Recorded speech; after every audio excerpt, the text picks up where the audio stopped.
¿qué es un arancel?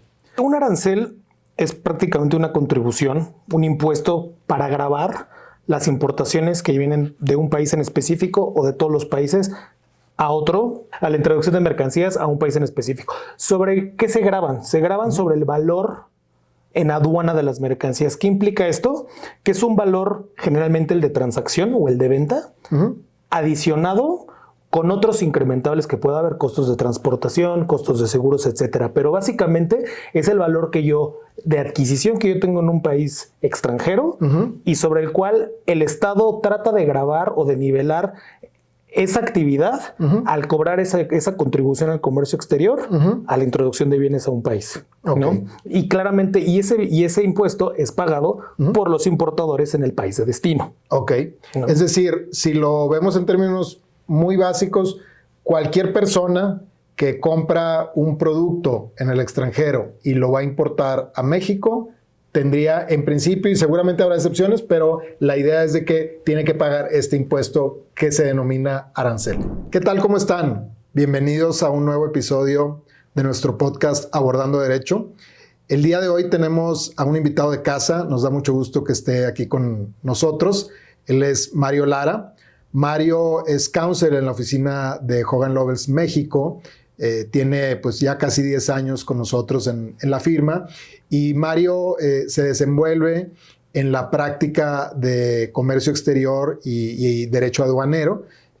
Tiene muchos años haciendo esto, conoce muy bien del tema, tiene una práctica bastante sostenida, y bueno, pues lo invitamos justamente para platicar de algunos temas que son relevantes, que son actuales y que creemos que son, digamos, del interés general de la comunidad. Mario, bienvenido. Muchísimas gracias, Alejandro, y saludos a todos. Muy bien. Para presentarles un poquito más formalmente a Mario, Mario es egresado de la Universidad Iberoamericana y, bueno, como les decía, centra su práctica en temas de comercio exterior y aduanero. Y, bueno, pues, Mario, me gustaría abordar inicialmente el tema de aranceles. Por ahí recientemente se ha manejado en medios con motivo de ciertos anuncios que se han realizado la posibilidad de que se impongan aranceles, en este caso en los Estados Unidos de América, a productos que vengan de México. Entonces, quisiera empezar por lo más básico, sobre todo en beneficio de nuestra audiencia. ¿Qué es un arancel? Un arancel es prácticamente una contribución, un impuesto para gravar las importaciones que vienen de un país en específico o de todos los países a otro, a la introducción de mercancías a un país en específico. ¿Sobre qué se graban? Se graban sobre el valor en aduana de las mercancías. ¿Qué implica esto? Que es un valor generalmente el de transacción o el de venta, adicionado con otros incrementables que pueda haber, costos de transportación, costos de seguros, etcétera. Pero básicamente es el valor de adquisición que yo tengo en un país extranjero y sobre el cual el Estado trata de gravar o de nivelar esa actividad al cobrar esa contribución al comercio exterior, a la introducción de bienes a un país. ¿No? Y claramente, y ese impuesto es pagado por los importadores en el país de destino. Ok. ¿No? Es decir, si lo vemos en términos muy básicos, cualquier persona que compra un producto en el extranjero y lo va a importar a México tendría, en principio, y seguramente habrá excepciones, pero la idea es de que tiene que pagar este impuesto que se denomina arancel. Completamente. Ok, ahora, ¿el arancel tiene algún propósito específico o es meramente recaudatorio como pudiera ser cualquier otro impuesto? Claramente los impuestos persiguen distintos fines. El principal claramente es el recaudatorio, ¿no? Que es, oye, ya grabo la adquisición, ya grabo la prestación de servicios, y otra forma de que el bien sea, que un Estado tenga recursos es a través de gravar las importaciones. En este caso, el objetivo primordial de cada Estado al imponer aranceles es la recaudación. Claramente ha evolucionado los términos comerciales para poderse imponer para otro tipo de circunstancias. Sin embargo, como regresando a mi comentario, el fin primario es la recaudación. Ok.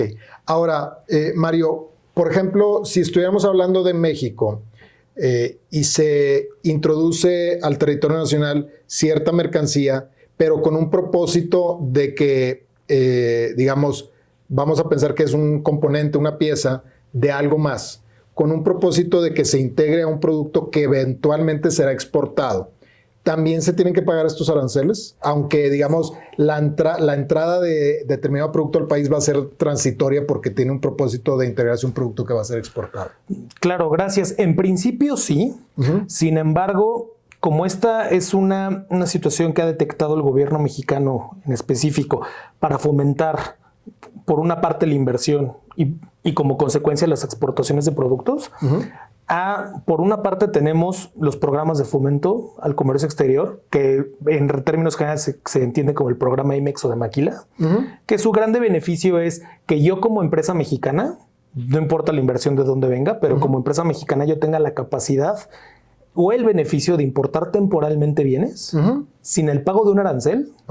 ¿No? ¿Para qué? Como el objetivo es exportarse, no le quito ese flujo a las empresas productoras para que maquilen, ensamblen y posteriormente exporten. Entonces, ¿eso qué hace? Eso hace que las empresas en México tengan más flujo de efectivo, puedan aumentar o incrementar sus inversiones en México y a la vez tener clientes en el extranjero a quien es el objetivo de la exportación. Entonces, para obtener una autorización de esta naturaleza bajo un programa IMEX, asumo, se tienen que reunir ciertos requisitos, siendo uno de ellos, y tal vez el fundamental, que los productos se vayan a exportar, ¿no? No que se vayan a quedar ya de manera permanente en el territorio nacional. Sí, de acuerdo, porque realmente este tipo de programas nacieron como una manera de disminuir la migración a Estados Unidos principalmente. Entonces, ¿qué es lo que pensó el gobierno mexicano en su momento? Fue de, oye, ¿por qué no le doy mayores beneficios a empresas extranjeras para que traigan su inversión aquí? Y por lo tanto, se quede la manufactura aquí, pero el producto no necesariamente. Entonces, estos programas tienen como objetivo primordial el que si te dejo importar, es porque vas a exportar. Ese es el trato que se tiene básicamente. Habrá ciertas excepciones, pero ese es el espíritu del programa. Perfecto. Bueno, ahora, ¿qué sucede independientemente de los países involucrados? Pero comentabas tú algo bien importante al principio. El arancel se puede establecer a productos que provengan de países en específico o se puede establecer en general, ¿no? Independientemente de dónde venga, con que tú importes determinado producto, lo que sea, se actualiza o aplica un arancel.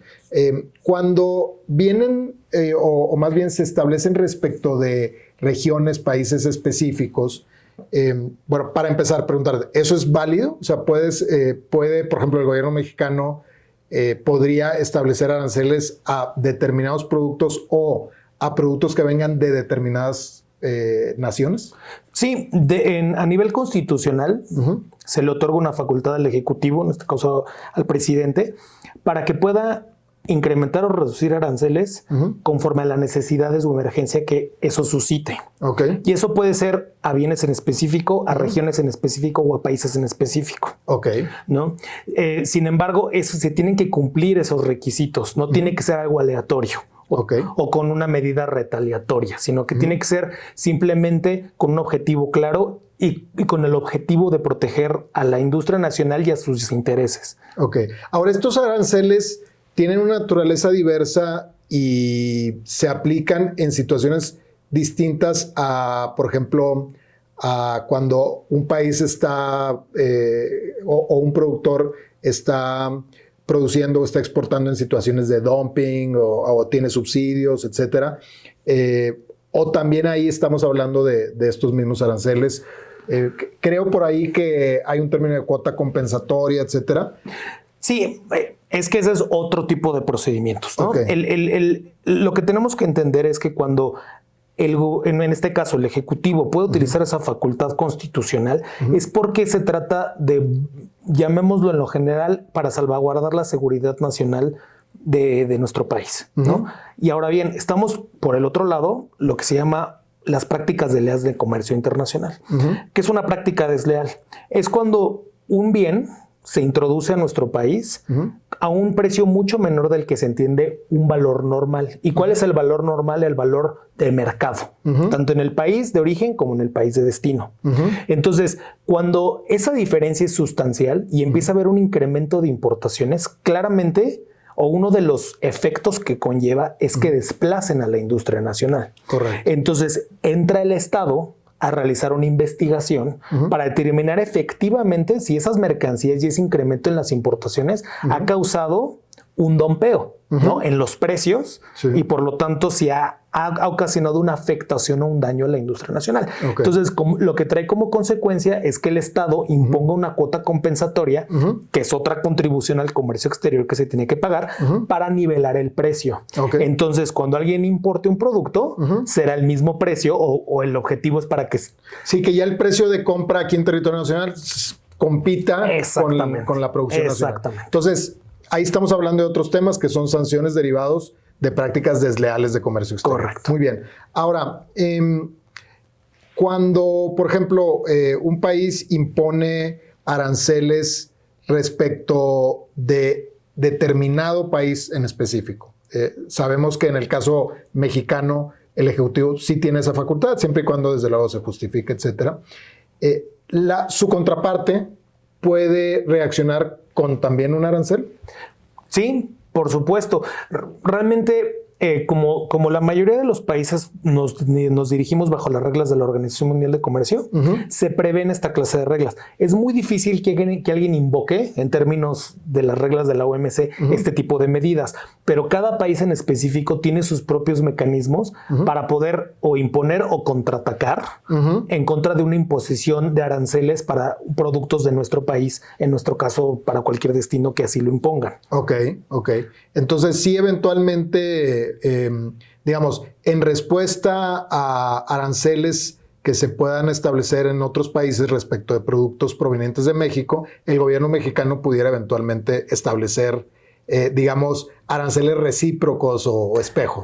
Correcto. Definitivamente es lo que da inicio a una guerra comercial y arancelaria, en el sentido de que si tú me pones 20, yo te pongo 25 y así consecutivamente hasta que lleguemos a un acuerdo, ¿no? Aquí lo importante es que no se tienen que ver los aranceles de manera aislada, sino su impacto y cómo tienen una afectación o no afectación, dependiendo de las cifras como se manejen, cómo va a tener un impacto en el precio al final al consumidor.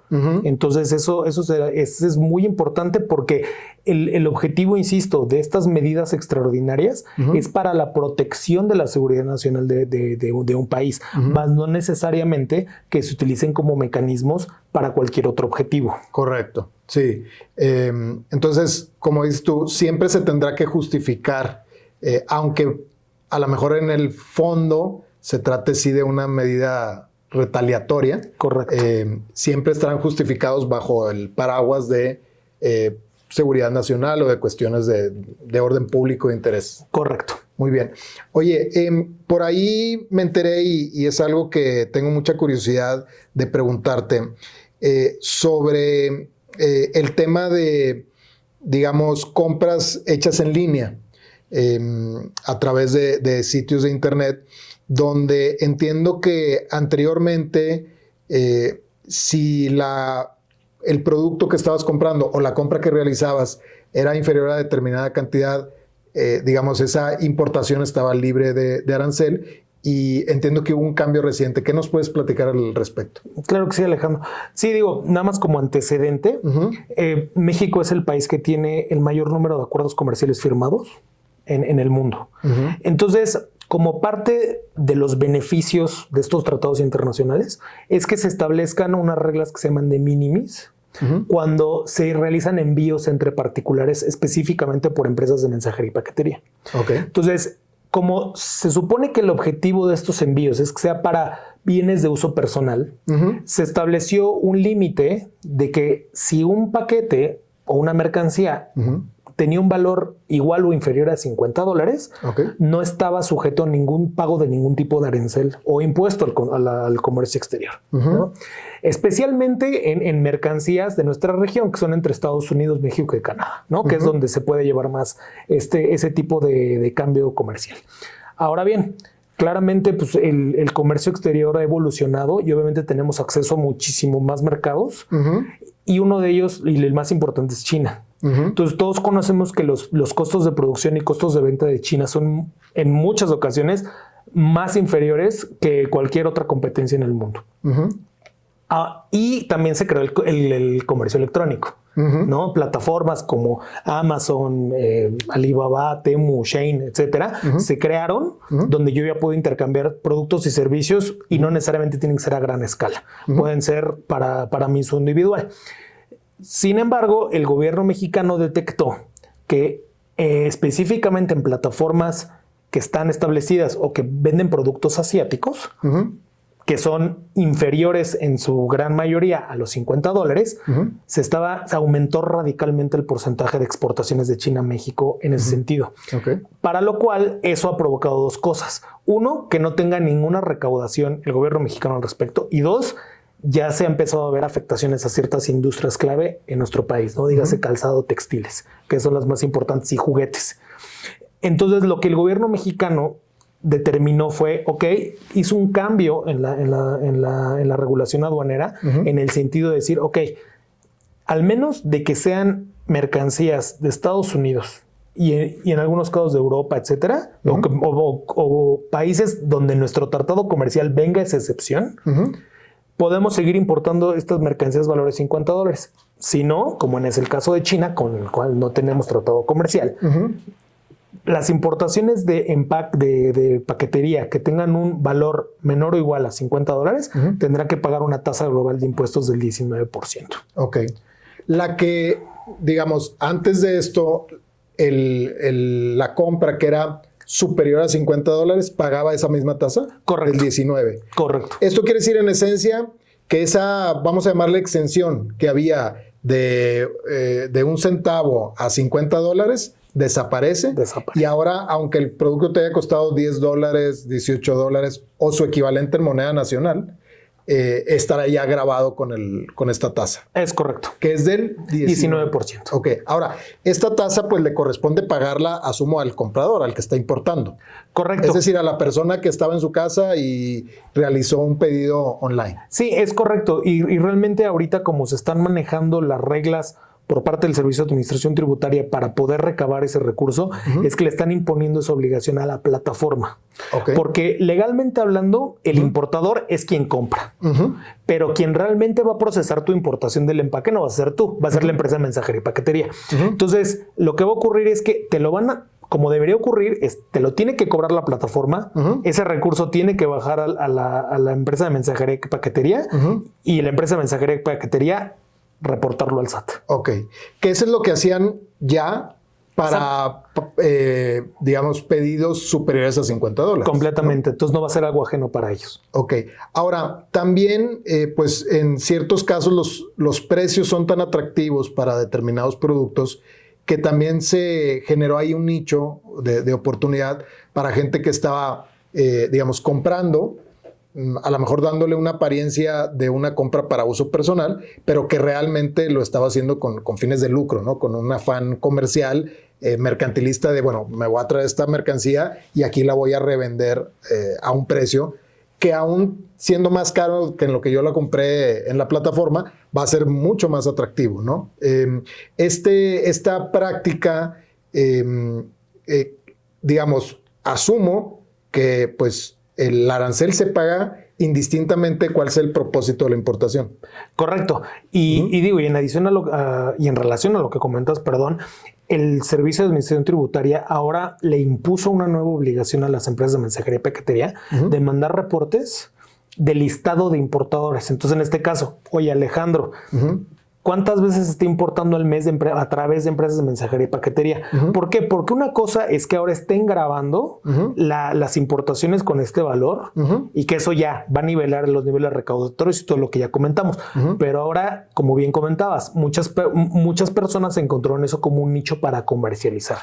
Y eso implica que en la mayoría de las ocasiones no se estén pagando las contribuciones a la venta, al ingreso, etcétera, que devengan de esa venta ya en territorio nacional de los bienes que compré a través de plataformas extranjeras y que venían con este valor de minimis por abajo de los $50, ¿no? Entonces, eso sería importante tomarlo en cuenta porque ahora pues estaremos dentro de las listas del SAT para poder terminar cuántas veces estoy importando al mes. Muy bien, pues súper interesante esto, Mario. Ahora, otra pregunta que quería hacerte. Estamos hablando, en este caso específico, de compras online de, digamos, productores o fabricantes asiáticos. En la legislación, ¿cómo se determinó? ¿Así literalmente asiáticos? ¿O cómo están estableciendo el universo? ¿Qué es asiático y qué no es asiático? Más bien lo están manejando al revés de todo, excepto las excepciones que vienen en tratados. Okay. Entonces, como lo tenemos que leer es, ok, si esa excepción no viene dentro de un tratado, por lo tanto tengo que pagar ese nuevo arancel del 19%. Correcto. Que claramente el objetivo, como insisto y como dije al principio, somos el país con mayor tratados comerciales, con los únicos que no tenemos básicamente es con China. Okay. Entonces, realmente, entre líneas, la medida está dirigida ante importaciones que son producidas allá. Ok, que como esto es entre líneas porque, digamos, todo lo que no esté acordado con excepción a través de entrará. Cualquier otro país que no sea China, con el cual tampoco tengamos un tratado de libre comercio, no sé, ni siquiera sé si con este país, pero voy a mencionar un ejemplo, Surinam, ¿no? O sea, yo no sé si tenemos tratado con Surinam o no, pero si el producto viene de ahí, aplicaría el mismo arancel. Sí, correcto. Obviamente se menciona China por lo inmenso que es el mercado, claro, ¿no? Claro. Pero sí, coincidiendo contigo, cualquier país con el cual no tengamos un tratado de libre comercio y que en ese tratado no venga esa excepción, tendremos que pagar el arancel. Muy bien. Ahora, ¿qué pasa cuando la importación no es en línea, sino que el producto lo trae la persona? Es decir, una persona viaja al extranjero, introduce un artículo que compró en el extranjero, independientemente del propósito, si va a ser para uso personal o para revenderlo, ¿ahí también se aplican aranceles o ahí no? Cuando hablamos de equipaje, nosotros y eso es un acuerdo internacional, nosotros tenemos ciertas mercancías que se pueden considerar parte de nuestro equipaje, ¿no?